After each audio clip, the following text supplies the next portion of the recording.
Dr. Bryce? Yes, ma'am. All right, so as Rose and Ryan set that up, you have a technology report that staff and the administrative staff, Rose and her team spent a lot of time working through. We've actually titled it Advancing and Sustaining Academic Technology and Technology Infrastructure in BWRSD, only because it is impossible to be a high-performing school district without the use of instructional technology or academic focused technology. And then if you think about all of the work on the back end, all of that is technology laden. Two other points that I would like to make. One is that because technology is, continues to evolve, we have a responsibility to make sure that we are putting technology tools in the hands of teachers and students that allow them to meet with success.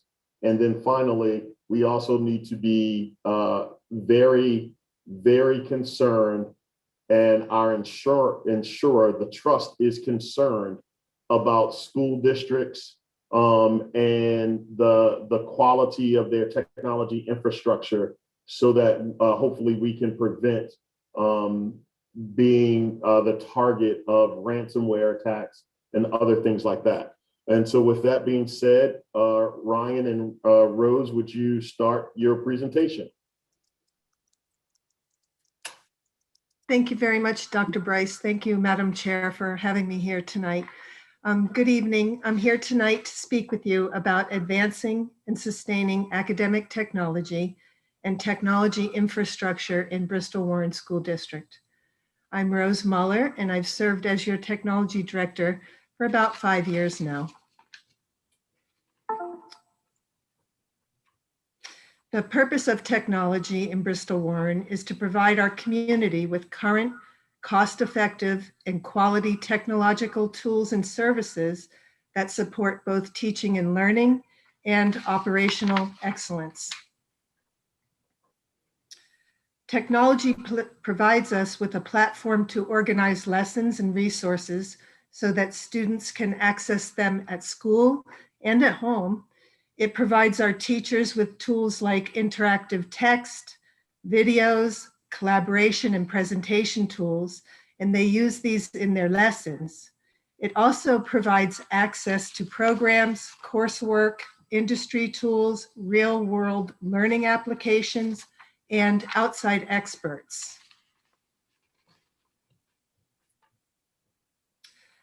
Technology also provides access to real-time data on how our students are performing. It helps teachers in determining their next steps in instruction, and it also provides them with resources for enrichment and for interventions. And as a result of investing in technology over the last number of years, Bristol Warren has been able to ensure that all staff and students have access to devices and projection equipment. It has addressed the challenge and urgency of distance learning. It has expanded student access to career and technical education and online elective courses. And ultimately, it has prepared our students for the emerging technologies of their future.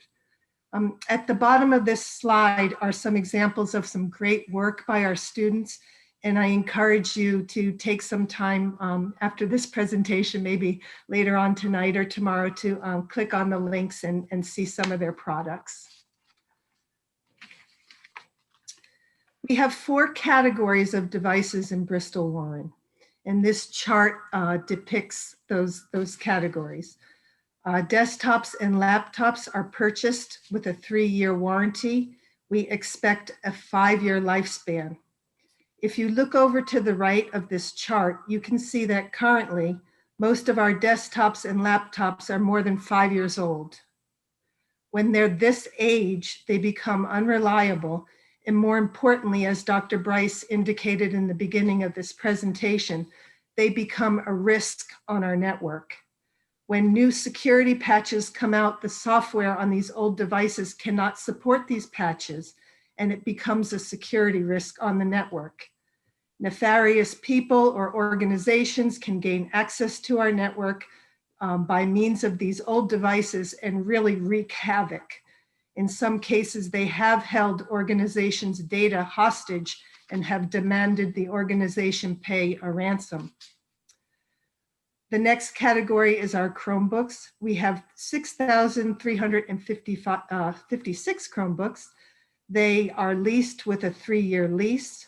They have a 3-year warranty from Dell, and they support a 3-year lifespan. In Bristol Warren, we work to have the Chromebooks have a 4-year lifespan, as that helps with economizing the 3-year lease with an extra year. And it also helps with our refresh pattern for students. We're working to provide the one-to-one devices for all of our students.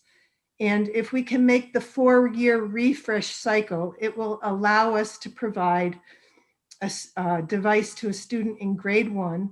That device would stay with the student until the end of grade 4. Then we would give a second device to the student in grade 5. That device would stay with the student until the end of grade 8. And finally, in the 9th grade, the student would get their next device, which would finish off their high school career. We also provide Chromebooks to teachers. We provide them to teaching assistants and long-term substitute teachers. A majority of our current fleet of Chromebooks are in the extra 4th year of life and also in the 5th year of life. Chromeboxes are the next category of devices that we support. We have 156 of these devices, and these are an economical option to a more expensive desktop machine. They have a 1-year warranty and about a 4 to 5 year lifespan. And we use these primarily for the LCD panels at Kickapoo Middle School, which allows teachers to project and interact using a wireless keyboard and mouse. We also use them for digital signage throughout the district. This is a low-cost option to a very expensive digital signage solution that's available in most places. These are also an aging fleet, with 54 of them being end of life and a potential security risk for our network. We have 682 iPads. These devices have a 3-year warranty and about a 5-year lifespan. Prior to the pandemic, there were 8 iPads in each K-2 classroom, and each teacher of these grades were assigned an iPad. There's also a cart of iPads in each library for the buildings to share. During the pandemic, we collected all the iPads in these classrooms and distributed them to our kindergarten and our pre-kindergarten students so that they could work remotely. Most of the iPads are 5 years old or older, and they too are a potential security risk for our network. The last row gives us the totals of devices, and the percentages are over on the right-hand side under the year of the life cycle. And a point that we wanted to make, that if we did not lease the 2,800 Chromebooks last year that came in the beginning of this year and in January, 95% of all of our devices would be in year 4 and 5 of life. Next slide, please, Ryan. This next slide gives us a good visual of our Chromebook 5-year plan. The grade levels are over on the left, and you follow the grade levels by going up 1 and diagonally to the right. So, for example, if you look at the FY 2021 column and you look at the first grade row, you would see, you would follow that grade to the column of FY 22 and the grade 2 row. So it goes up on the diagonal that way. The devices in grades K, the staff devices and the loaners would stay in the location. They don't go up sequentially. So what this chart does is it allows us to move the green blocks, which is the year 1 refresh, and reconfigure the one-to-one distribution plan based on budgetary allowances. For example, we planned to distribute the Chromebooks to grades 1 and 2 this year when we received them in January. Now we are, because of the budgetary constraints, we haven't distributed them yet, and we are rethinking this plan because we may need to reprioritize the seniors not having a device that's 5 years old, and we're rethinking our K-2 plan. Do they really need a one-to-one device, or can we go back to a bank of devices in the classroom and economize in that way? Next slide, please, Ryan. So a peripheral is a device that connects a computer system and it adds functionality.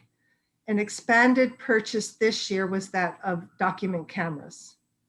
We have 264 document cameras, and they allow projection of a worksheet or a piece of paper to the class. They also serve as a webcam for the teachers. So these came in really, really handy for distance learning during the pandemic.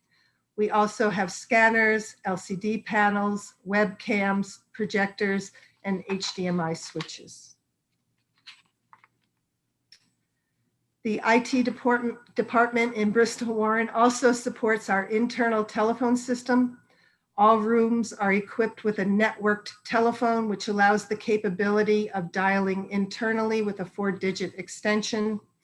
We have 43 mobile lines at about $45 per line per month, and we support 39 multi-function copy machines. These copy machines have print, scanning, and cloud printing capabilities.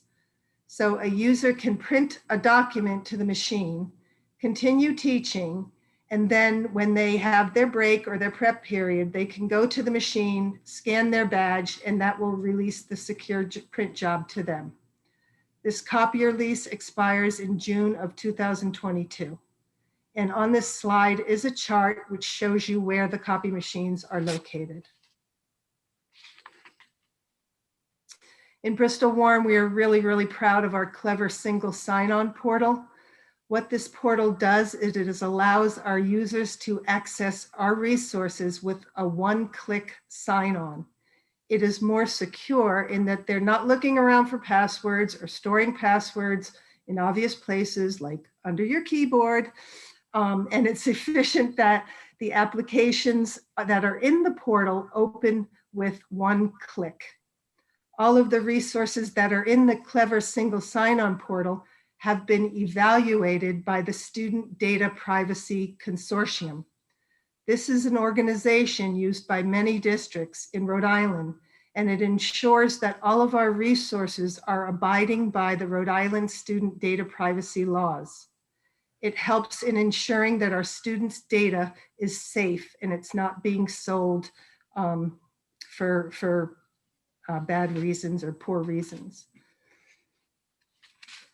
So this slide is a slide that shows you all of the great educational resources that our staff and students have access to. They're grouped by category, and these are live links on this slide. So if you want to take a look again when you get a chance, please do so. And in the bottom left-hand corner is a link to an example of some great student work using these resources.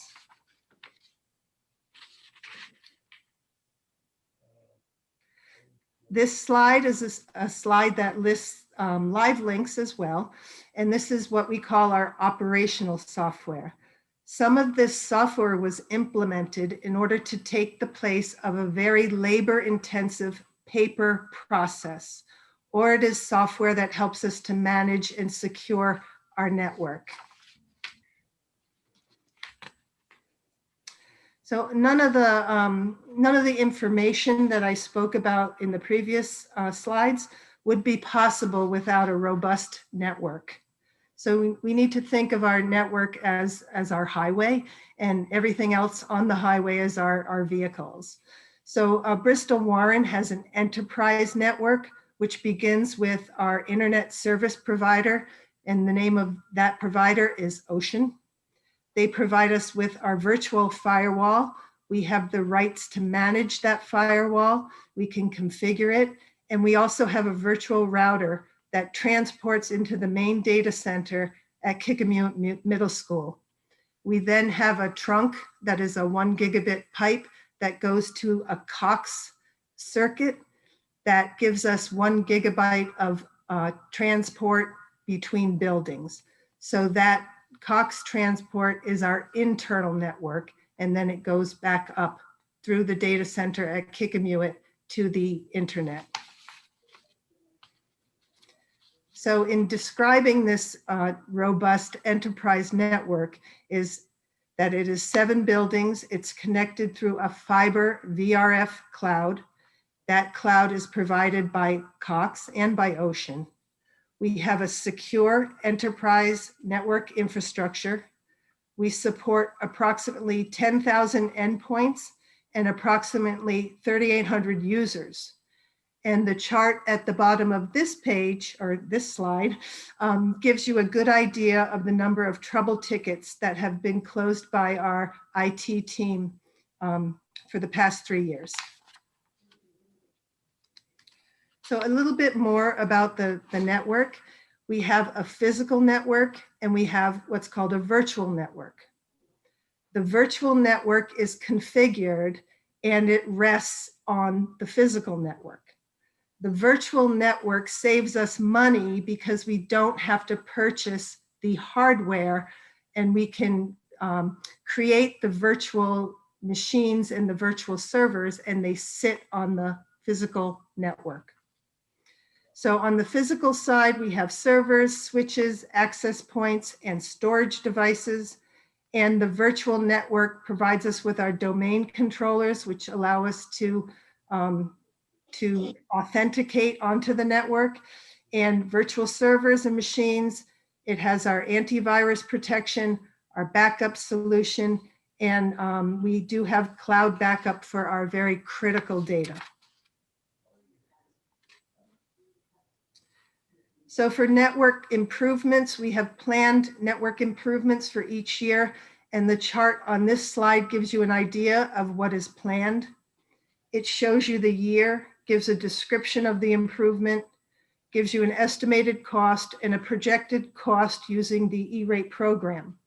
I'll talk about the E-rate program in a few minutes, but for this next year, we're planning the construction of the fiber network and the district switch upgrades. The total cost for this is almost $390,000. The projected E-rate discount cost would be a little over $200,000.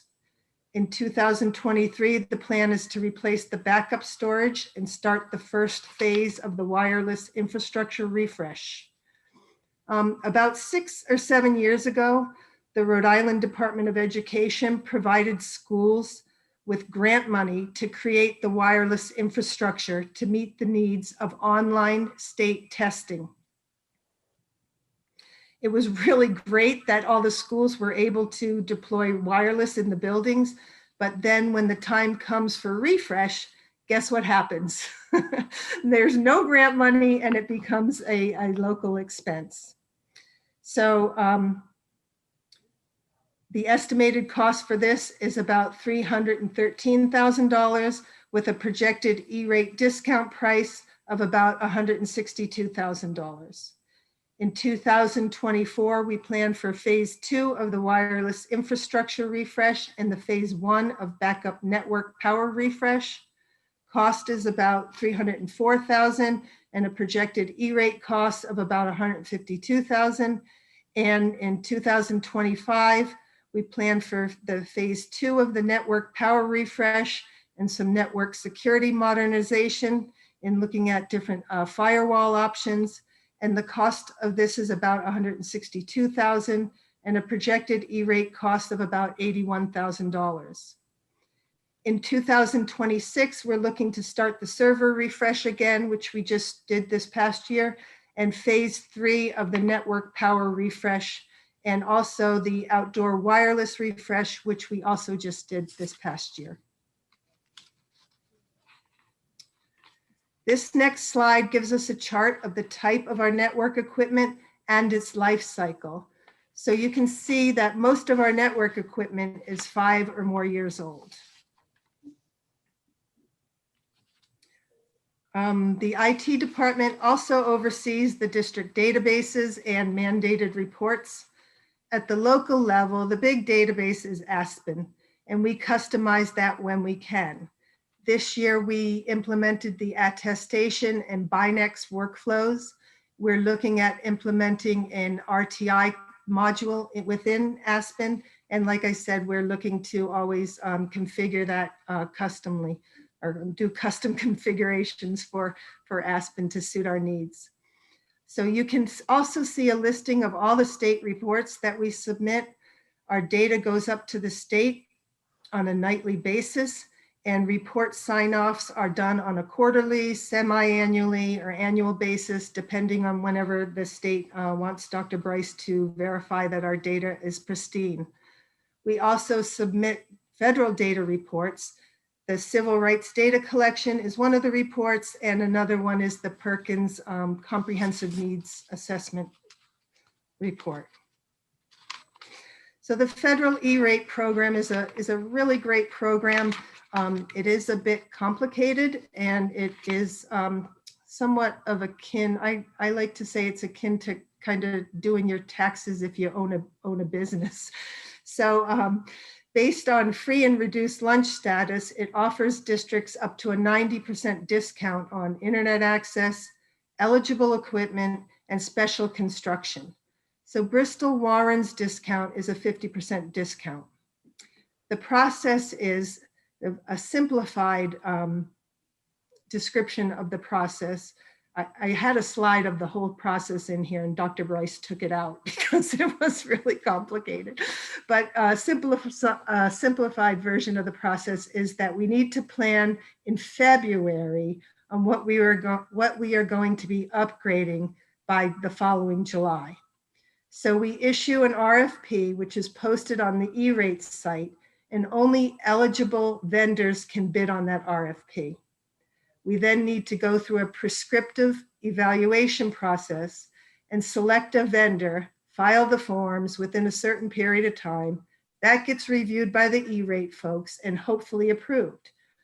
As the process continues, there's more forms to be filled out within certain windows, more verification, and then the cycle starts all over again for the following fiscal year. So you can have a number of E-rate years going at the same time. Supporting all this technology takes a really dedicated team, lots of love, lots of effort. So we have 5 positions and 1 secretary. I serve as your technology director. We have a vacant network manager position. Ryan is our systems administrator. Randy is our PC analyst. Kate Mills is our data manager, and Terry is our secretary. We have an excellent college intern program. We have Justin Pacheco, he attends CCRI, Austin Medeiros attends BCC, and Andrew Carson attends New England Tech. We also use contracted services like all the other districts in the state, as this level of expertise is just not available in a team who does tech support in schools. Jim Lass serves as our network engineer. Jim Dillon helps with our databases. The E-rate online organization helps with our E-rate consulting, and I already spoke about the data privacy folks. So I was asked to do a comparison of our staffing in our technology department to other Rhode Island districts.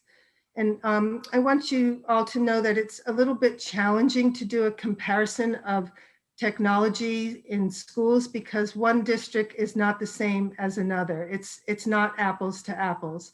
But for this exercise, we chose to use student enrollment as the comparison point. So I reached out to my colleagues and asked them for some key data points for their technology staffing models. As you can see, Bristol Warren is the first row of the chart.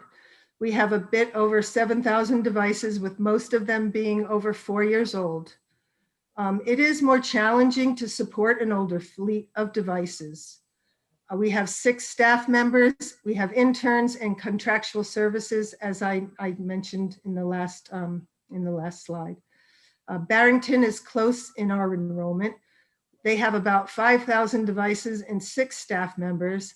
Dave Barrows, their technology director, told me that they're looking to add another tech position in next year's budget, and they better not look at my team. Charahoe is another district that is close in enrollment. They have 4,500 devices and 9 staff members. Additionally, they have a tech coach.